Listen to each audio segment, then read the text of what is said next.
Hello, everyone, and welcome to The Grill, a Dust Ladies talk show that highlights women who contribute to the Dota 2 scene in various ways. I am your host, Leafy Peachy, aka Olivia, and today we have a wonderful guest, Sabina Hemmi, aka Lawliepop. How are you doing tonight? Hey, good. Thanks for having me. Yeah, we're so happy to have you on. So, please introduce yourself, give people a rundown who might not know who you are. What do you do in the Dota scene? So my name's Sabina, and I've been working full-time in Dota since 2012. I co-founded and I'm the product director for DotaBuff, which is the biggest community site. It's bigger than the subreddit by traffic.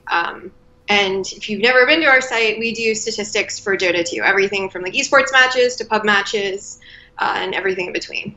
Yeah, I'm pretty sure every person that plays Dota has visited DotaBuff at some point.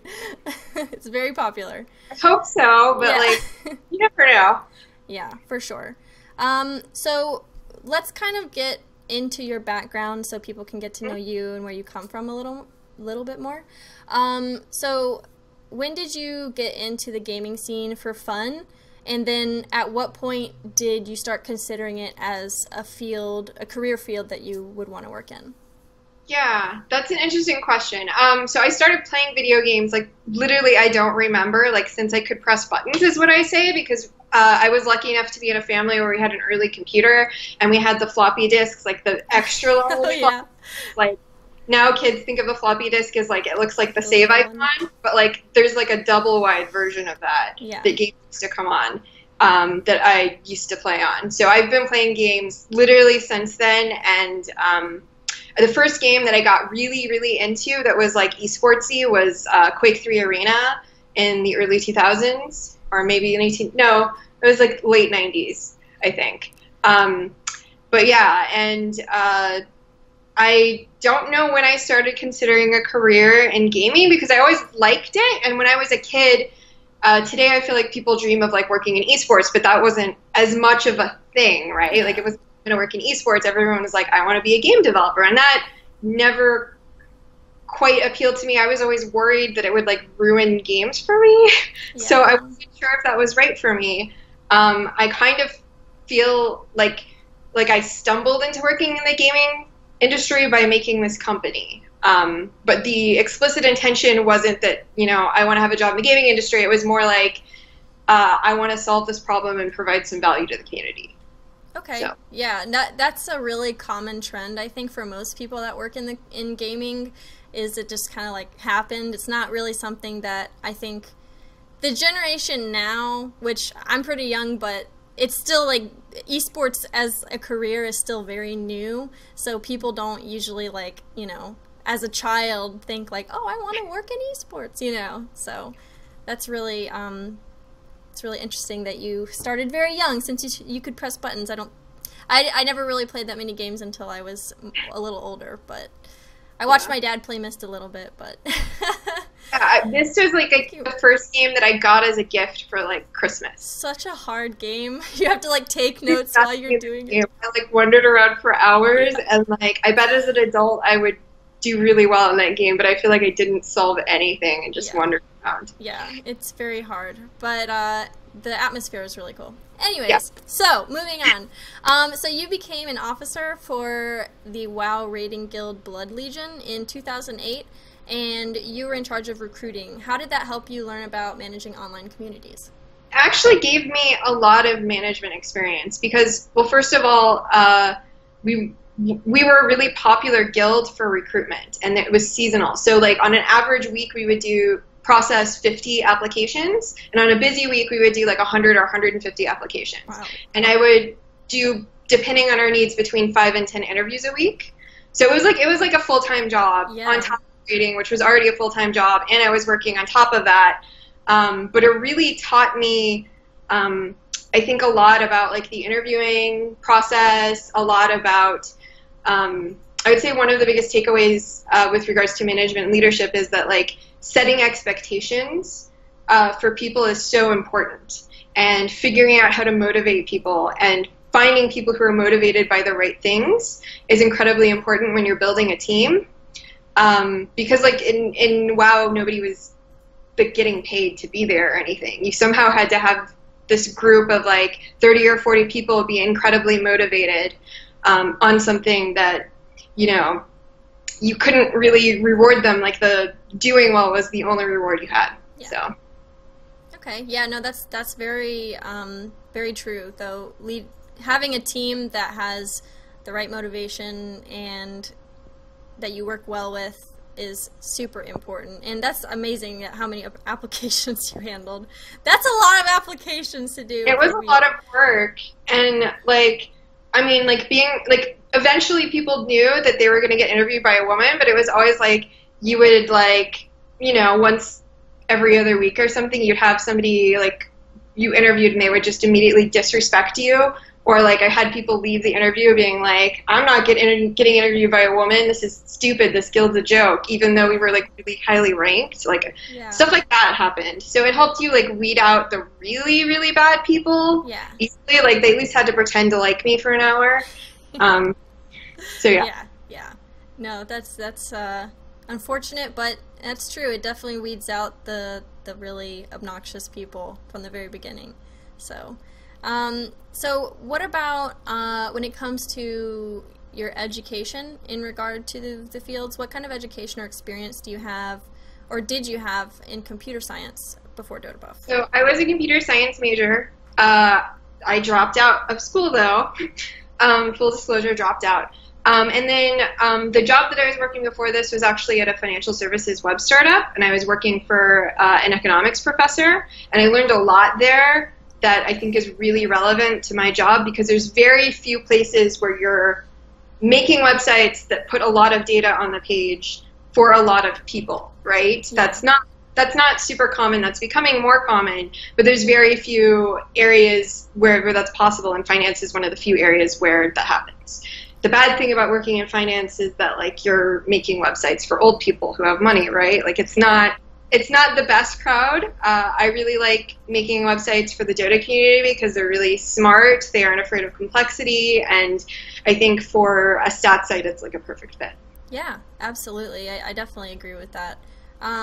So, talking a little more about DotaBuff, and specifically in your career revolving around DotaBuff. So, when you first started the project or thinking about the project, what kind of vision did you have in mind for it?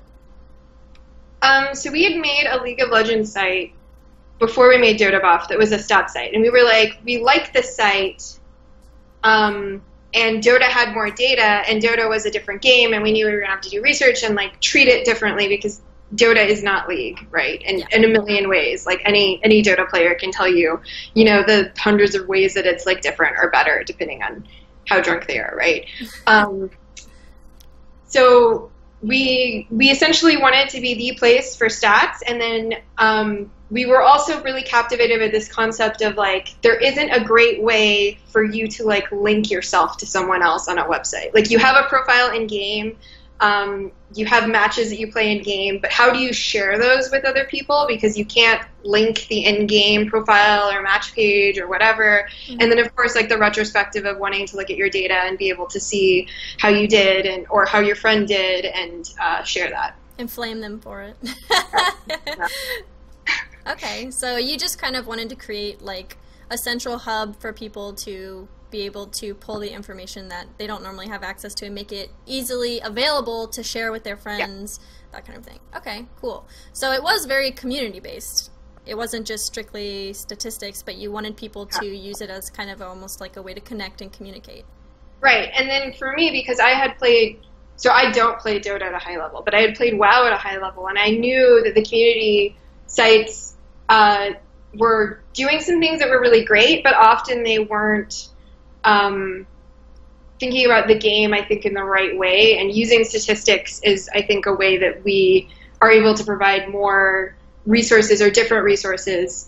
And then the other thing that really attracted us to Dota was the complexity of the game, the fearlessness of complexity that the community has, and just Dota has so much data available. Like, it's the sexiest game for data. Like, data availability, data complexity, like, it doesn't get better, really. Yeah, for sure. I think everybody can agree that even putting aside like the feud between games, but Dota is like, it's so hard to get into because it's so complex and there's so much to dive into just to learn the basics, and even then you're just constantly learning something new about the game or something different that it's very complex. I just think about the interaction shit, you know? Like, yeah. Absolutely. So let's what about your average workday? What does your average workday look like when you're working on DotaBuff, which is pretty much every day? So in theory I try to keep meetings to a minimum, but usually I roll out of bed and drink coffee and then just get like up to date, because we have employees all over the world. It's like checking on like, did anything happen while I was asleep? Do they need feedback on anything? Where are all the projects that we have going on right now? And then personally, like I set long-term and then weekly goals for both for the company and for myself. And then I'll set like a daily, like 1 or 2 things that I want to focus on depending on what I'm doing. So assuming I don't have a ton of meetings and I don't have a bunch of things distracting me, or I don't have something specific like somebody needs feedback on this thing that they're working on, I will try to focus and spend creative work kind of like flushing out or thinking about or researching around things that we want to make. Okay. So you work very much in like keeping DotaBuff moving and like progressing and improving? Yes. So I work in product, which I would say, like, if you have a triangle, it's like the intersection of business, tech, and users. And some people call like product managers mini CEOs, but like we're a 10-person company, so I don't know.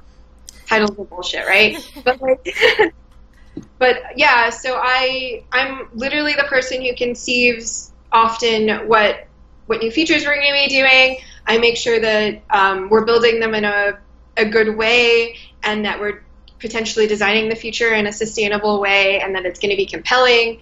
I have to do everything from like looking at how it's laid out on the page and making sure that it's good, to researching things. Like if you're one of my friends who plays Dota, I might have asked you like a really weird question once. Like I'll be like, hey, that thing at the end of the game that you hit to win, like that last structure, like what is that called? And of course I'm expecting them to say the ancient, but like I'm looking to see if anybody says anything else, so I'll just like go around and ask my friends stupid questions like that. Just study like how people think about the game and the types of language that they use. Like if like when we looked into addressing lanes, like obviously there's like top, middle, bottom, and then there's safe and off. And like our research showed that like when somebody's talking about their last game, they tend to use top and bottom. But if they're talking more about the strategy they use, they tend to use off and safe to describe the strategy. But then, you know, like they'll use the geography of top or bottom to describe like where something was happening when they're recalling the game. So like that's like an interesting thing that I might look into, to try to decide, like, when we put lanes on a match page, like, what words should we be using? What are the most important words to be using? Oh, okay. That's really interesting. I wonder, do you know why people refer to it like that, or is it just like a coincidence? I don't know why. I think that, like, when they're thinking of the physicality of where something is, they tend to be, like, top or bottom. But when they're thinking about, like, the draft, or when they're thinking about how a composition interacts with another composition, they tend to think about safe or off lane. Okay, interesting. Oh, how many hours a day do you usually work? And do you work weekends? I do work weekends. It depends. I tend to work like 8 to 10 hours. I feel like I will have like a month-long period where I'm really excited about something, and then I'll work like 12-hour days for a while. My average weekend, I try to work a half day and then take the rest of the day off. So I don't get too burnt out, like, but I just want to capture that like 3 to 4 hours where I'm really, really productive every day and make sure that I'm maximizing it. Okay. Like I do work from home, and I do technically like work for myself because I own my own business. So for me, I've gotten really good at identifying, like, I'm being really productive now. I'm going to cancel my dinner plans and keep working because I'm kicking ass. And I'll identify, like, I'm not being productive right now. I'm just going to play a game of Dota to, like, reset my brain and think about Dota in a new way, right? Mm-hmm. Okay. But, cool. you know, I'm not going to play 5 games in a row because, to be honest with myself, I'm just playing Dota at that point, right? Yeah. And you probably won't feel like working after you play 5 games of Dota. Exhausted or get flamed or something. Yeah, either super tired or super tired and really sad. Or angry, I guess, depends on how people deal with those things. So even though you don't specialize technically in the programming side, for those of us who don't understand programming that much, can you explain basically how DotaBuff works? Yeah, so we collect data from a variety of sources. So like Valve has an API. We also do things like we download replays and then we parse them to get like time series specific data. And then we take all the data together, we put it in various databases, and then we query it and pre-compute things so that you can see the data on the page, basically. And we display it on a website. Okay, that sounds like a lot of programming. Like a lot. Yeah, we do consider ourselves to be kind of a big data company. We have like, I think over 100 terabytes of hot data on SSDs. So it's like, it's a lot of data. Like it has, you know. Yeah, I saw the picture. I think, was it you that posted like the server? Or someone posted, or it was in the article. It was the article that Kendricks did. Yeah, we'll have to, maybe someone can post it in the chat. But we'll link it below the video in the description after we upload it. But yeah, there was a picture of the server and it was like really big. You couldn't even see all of it. It's like taller than me, the rack, which we almost have full. It's like we almost have like a full one. And then we do host on bare metal. Like we physically buy our own servers and like put them together and literally plug them in and stuff. We also do a lot of stuff in the cloud, and the cloud is increasingly becoming more and more affordable. So we use everything. We use like a multi-cloud. Like we don't even just use one cloud service. We use multiples. Okay. Is this something I can ask? Do you keep the server at your house, or is that like a top secret location? No, it's in a data center. We rent. Oh, okay. So you rent like a space? Yeah, we rent space, and then we pay for electricity, and we pay for internet, and it's like, it's not that different than renting an apartment, but it's like literally like a closet-sized space. So. Poor little server, like in its little Harry Potter closet, just. Yeah. For it, just like an apartment, basically. Oh, okay, that's interesting. I didn't even know that kind of thing existed. Yeah, people don't know because they never have to think about it, right? Yeah, that's interesting. So, since let's talk more about what you specialize in, which is the product itself and how it's presented on the website, and as you said, talking about future projects and things like that. So what are some unexpected issues that you've run into while working on DotaBuff as a product? It's hard. It's like it's hard to predict how people are always going to use a website, especially a big website like DotaBuff with a lot of data on it and a lot of complexity. Sometimes so we do things like usability testing, which is like you sit down with someone. In theory, you want someone who's never been to your website and doesn't know what it is to use it. But we obviously need somebody who understands Dota, right? Yeah. So we do like guerrilla usability testing. We'll sit down, we'll tell them to walk through the website, and we'll ask them to talk out loud about what they're doing. And then we'll study how a few people do that and learn things about how people use the website. A really great, I think, exercise to do is to get really drunk and then try to do something on your website. Like, out of nowhere. Just be like, find this while you're wasted, and you will realize what it's like to be like a real person who did not make this website, who doesn't know what the hell is going on, and who, you know, like, has no idea what's happening. But yeah, like, that's some of the stuff I do. It's hard to predict exactly how everybody's going to use everything. It's difficult to measure, and we do, like, the success of making a new feature. So like if you say spend one engineer's time for 6 weeks and you calculate how much of their salary that is, and you calculate like how many thousands of dollars you spent on this feature and nobody uses it, you just wasted your time, right? Yeah. But at the same time, DotaBuff is a really big website. So and our most popular pages are like the match page or the player profile. It's really hard to get people out of our core pages that we do really well. that's like increasingly becoming a challenge, is that like we will make really cool features and people will either like not know that they existed or not know how to use them or like whatever. It's really, really challenging. And I think that makes the job fun, that it's mentally challenging in that sense. Yeah, there's a lot of like problem solving involved with your position. I just had a question, it just disappeared. I lost it. It was a good question. Maybe it'll come back.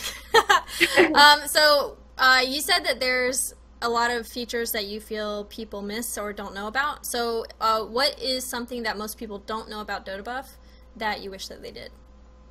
There's two features that are like two of my favorite features personally.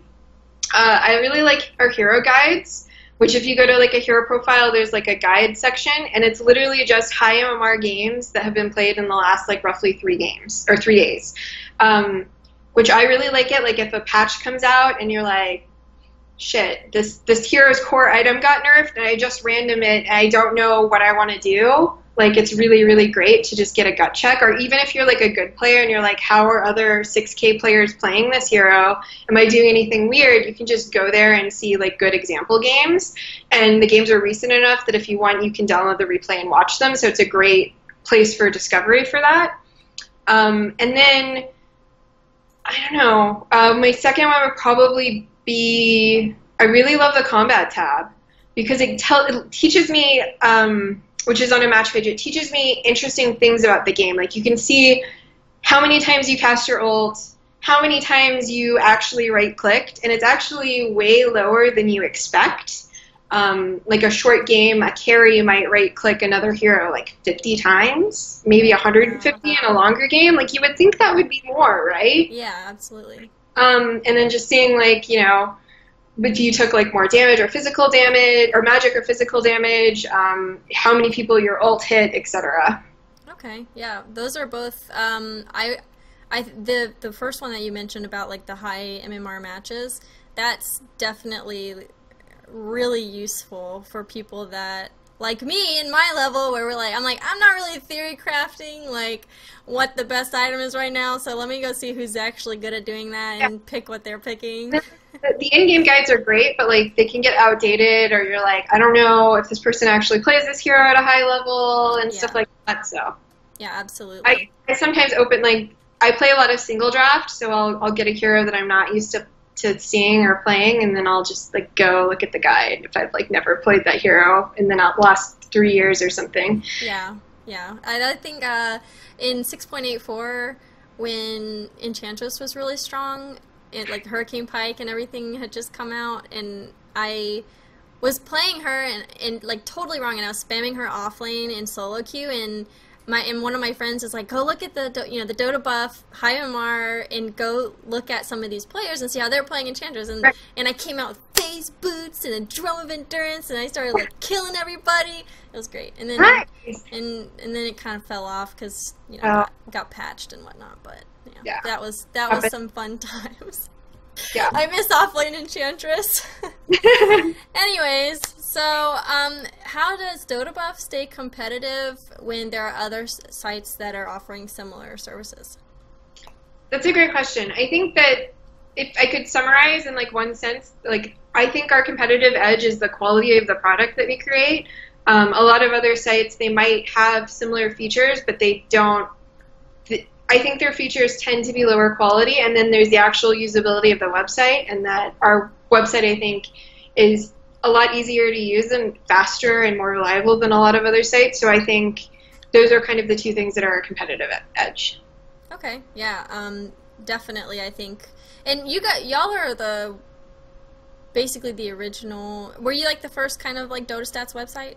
So we weren't the first, but we like partnered with the first. The guy who made the first one, it was like dota2.stats.be because it was like a Belgian domain.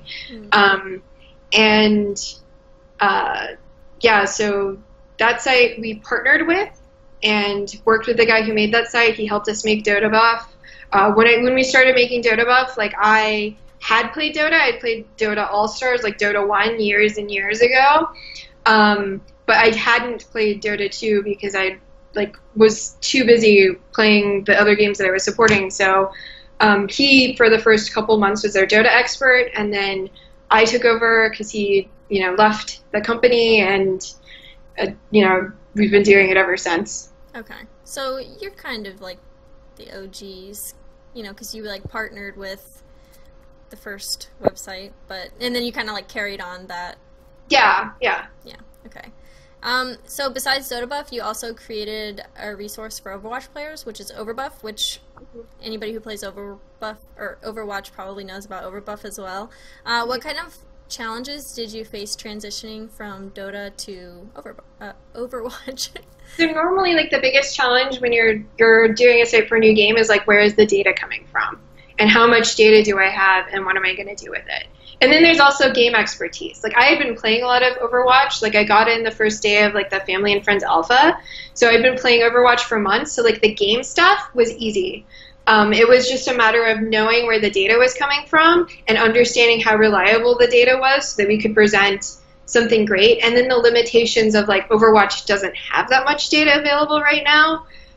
So in that sense, it's, like, not as great as DotaBuff or Dota 2. But, like, the game itself, like, totally love it. Was super easy to transition there. So we actually, me and my co-founder, Jason, we made Overbuff in 2 weeks. We literally,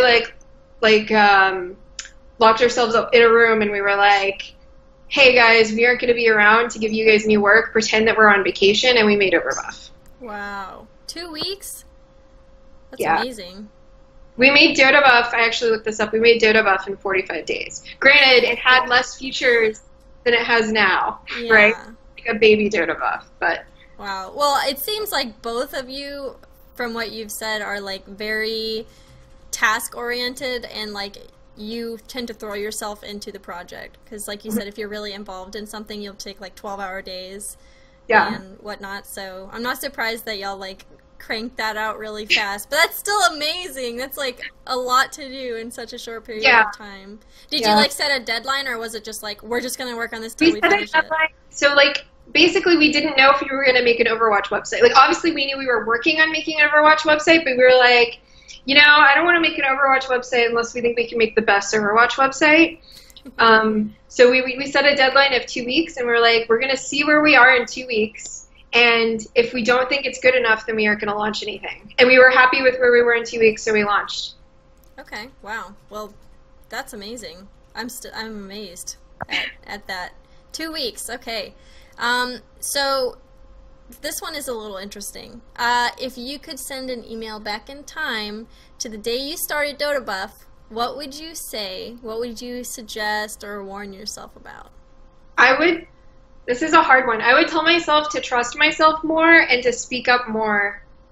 And I would tell myself that, like, I know I should do that. And, like, no, I'd be like, no, seriously, shake myself. Like, trust yourself more. When you feel like something is not right, like, you should really, really trust that. Because I feel like I listen too much to the feedback of other people. And sometimes I'll make a quick decision based off of the feedback of other people. And then when I go back in hindsight and measure, like, was that decision successful? Should I have done something else? It's always like 9 times out of 10, I should have just listened to myself, listened to my intuition, and gone with what I felt was best, rather than, like, getting overwhelmed by the self-doubt of having feedback that disagreed with me, if that makes sense. Yeah, no, that makes sense. It can be hard to, like, build up that self-confidence, and especially when you're receiving probably a lot of criticism, like not only from like the community if something's not the way they want it to be. Do you guys get a lot of like negative feedback, or do you find like a lot of it's like helpful critique? We do get some negative feedback, but it's rarely just like angry negative feedback. It's rarely just like DotaBuff sucks. I mean, or if it is, like, that's not useful feedback, right? Like, I'm not learning anything from that. Often, I find the best thing to do is to listen to the feedback of what people are frustrated with, and often they don't understand what they want or how to fix the problem. But if you're listening like a couple layers deeper, you can understand, like, okay, we're really getting at the issue of, like, this is a frustrating thing about the website, and now we can try to look for solutions to that, if that makes sense. Yeah, definitely. Do you do the same thing kind of when you're trying to come up with ideas for a new feature? You might go and see what people are complaining about in the game, or like what... Yeah, like I keep in touch with what the community is saying. You know, like I don't read Reddit quite as much as I used to, but like reading Reddit and just seeing like what people are upset about, what problems they're having, what they're bored by, you know, everything like that, and then trying to listen beyond just what they're saying and think about like what are the real solutions and opportunities to this, right? Mm-hmm. Yeah, absolutely. Interesting. So let's talk a little bit about you personally. So you're a really big foodie, food enthusiast. What are... I've seen you post some pictures of things that some people would call bizarre, but I like to be respectful, you know, and understand that different places have different cuisines, and even though it's not something we might be used to, it's still unique. So what's the best foods or hardest to find things that you've eaten? Lately, like I went to Mexico City earlier this year, and I love Mexican food. Escamole, which is like ant larva, so good. It reminds me of like, it reminds me of eggs and caviar in the sense that it's like rich and gooey and yummy and eggy. Like it's so. It tastes like eggs, like a chicken egg. Like vaguely eggy. It doesn't taste literally like an egg, but it's like if caviar and eggs had a baby almost. An ant baby. Yeah. And it has like a deep umami. And then like there's like what is it? The fungus that grows on corn when you like let the corn ferment. That's like one of the deepest umamis I've ever had. There was also like, trying to think, I've eaten like live octopus, I've eaten like bugs, I've eaten insects. Like I will literally eat almost anything, and I might not like it, but I will try it. I mean, I think that's a fair thing to live by. Try everything once, you know? Yeah. Maybe twice, you don't know. But so is that for the ant larva, is it served with something, or is it just like by itself, or? It's usually cooked with like a little bit of butter, and then you can serve it with like maybe butter and onions and salt. Oh. I had it twice, and I also had it where it was cooked and served. It was almost served like a tartare, where it had like avocado in it, because I think they were trying to do creamy on creamy. I actually liked the basic version a lot better, where it was just, you know, or it was like onions and butter. But yeah, you can eat it like on a chip or something, basically. Guacamole. Okay.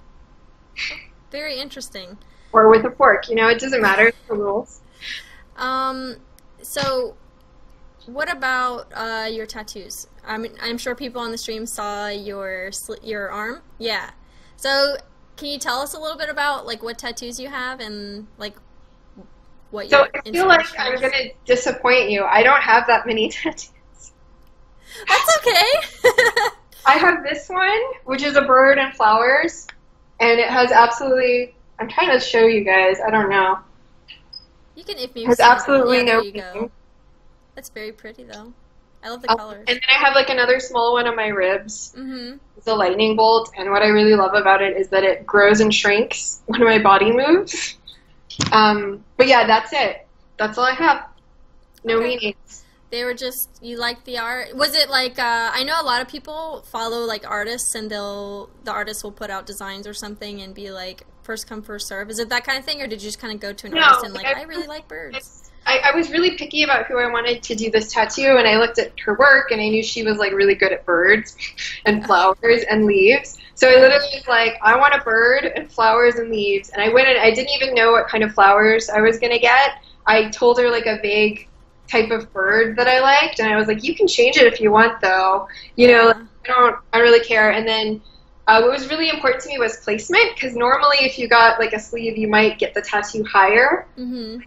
Like, you know, you have like those shoulder cap tattoos, and I don't like those. I think that placement is like super, I think that's good for like masculine men with like lots of muscles who want to make their muscles look better. Yeah, almost like a tank top, you know?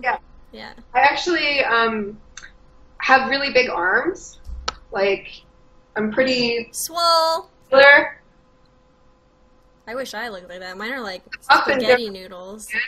I want my arms to look smaller because like if I'm overweight too, like all the fat goes to my arms. Mm. So I would place it a little bit lower so that it was more slimming towards my arms, and then it shows up better. Like I don't have to be wearing a sleeveless shirt to basically show all of this. This is short sleeved. It almost shows all of it. Yeah. Half sleeve would also do that. Okay. Yeah. That's the thought process behind my tattoo placement, I guess, right? Yeah, a lot more thought into the placement rather than exactly what you wanted, which is odd. I mean, that's totally fine. I know plenty of people. I mean, I think a lot of people do because it is permanent. A lot of people do put like really high, like I don't know what I need to get. It needs to be something that means something, but it's like it's art. You're gonna see it every day, and you don't want to like look in the mirror and think about your dead grandma. Or maybe you do, right? But I don't. I want to think about like, oh damn, that looks good, right? It makes I look at my arms; they look so good right now. Yeah. Okay, so what about if anybody follows you, they've probably known that you've been to a couple events or conventions relatively recently where you've been a guest speaker.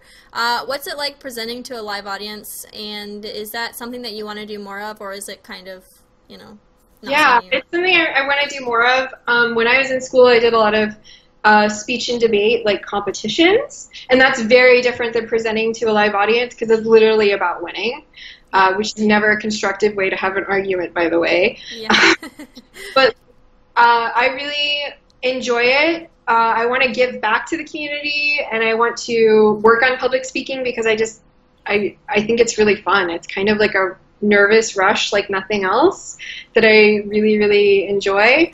And I have a couple, well, I think I only have one proposal out right now where I've been emailing back and forth with them, so I'm hoping I'll get it. But yeah, I hope to do more of that next year. Awesome. Do you have like a particular subject material presentation wise that you want to kind of focus on, or like is it mostly statistics or? Mostly statistics or things related to my work. I did give a talk at DreamHack that was about, it was called like Breaking into Esports, How to Thrive in Your Dream Job, and it was like both about literally like, because I did all the recruitment with Blood Legion, like I know how to make your application to something stand out in a crowd and like what makes a good or bad cover letter, because when we post a job posting for DotaBuff, like we get, depending on if it's entry level or not, we will get between 50 to 100 applications for one job. Yeah. So it's like, if I'm reading through 100 resumes and cover letters, like what is actually going to make me remember you and what is going to show that you're qualified, or if you aren't necessarily qualified, maybe it's an entry level job and anybody is kind of qualified. They just need to be able to communicate that in some way. So that's what that talk was about. But I also just gave one at Austin Games Conference that was about increasing engagement through statistics. And because the audience for that was game developers, it was a lot more about like, you should be giving your community data so that they can build tools like this, like, like DotaBuff. And if you don't give your community data, they're going to have stats anyway. It's just going to be bad stats, right? Yeah. Like, stats find a way is the biggest thing that I've learned over the last 5 years. Like, it's like never say that something is statistically impossible to get, because people will get it. Yeah, that's really interesting though, because like, so you're basically talking to gaming, like the creators of games, and saying like, give people like access to these statistics and these things, and it will help your game grow. So you're like almost like consulting with game developers. Like hope, right? Yeah. Okay, yeah, I mean, and you're like the best person to do that too, because DotaBuff has seen so much success, and even like in what was it, the announcement about like the rules on streaming events, like DotaBuff got a shout out. They were like, wonderful community, products, or so nice. I know, I was kind of like unlike Valve to actually acknowledge the community, but it was so nice. Yeah, it was. So I mean, that's definitely a really significant thing for game developers to think about. That's very interesting. Yeah. So what about what kind of projects are you going to be working on? What's coming up next in the next few months, or even the next few years for you? So is this personal or DotaBuff? You could do both. We have time. Okay. We've kind of blown through this. We launched something really cool last week. We launched DotaBuff /Pro Circuit, which is like a great summary, because when the majors and minors are going on, you're like, I don't understand what's happening. When's the next one? Who's winning with you know, the point qualifying points? It just like answers those questions. And then today, actually, like a couple hours before this, we launched an expansion of that. So you can see like expanded team standings, it's expanded player standings, rosters, results, expanded schedule, etc. So I'm excited about that because we just launched that today. We'll be sure to like put anything that you want to be featured, like link-wise, we'll be sure to put it down in the description of the video too. So anybody watching this, when it's not live, check the description for the stuff that Pro Circuit stuff that Sabina's talking about. All right, yeah. So continue with your... Yeah, and then I'm really excited because Overwatch has the Overwatch League coming out soon, and we're going to be doing some stats for that, and I can't talk too much in detail about it, but I'm very, very, very excited about it, and BlizzCon is the next thing I'm going to, which is the beginning of November.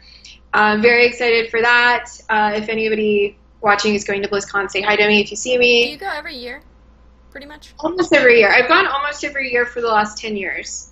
Like, probably, like, 7 out of 10 or something like that. Okay. Just curious. So, are you going to be at BlizzCon? Is BlizzCon more of, like, a... Do you do a lot of work there, like, networking-wise? Yeah, now I do a lot of work there. Okay. I used to go for fun and networking and branding promotion when we had our WoW Guild.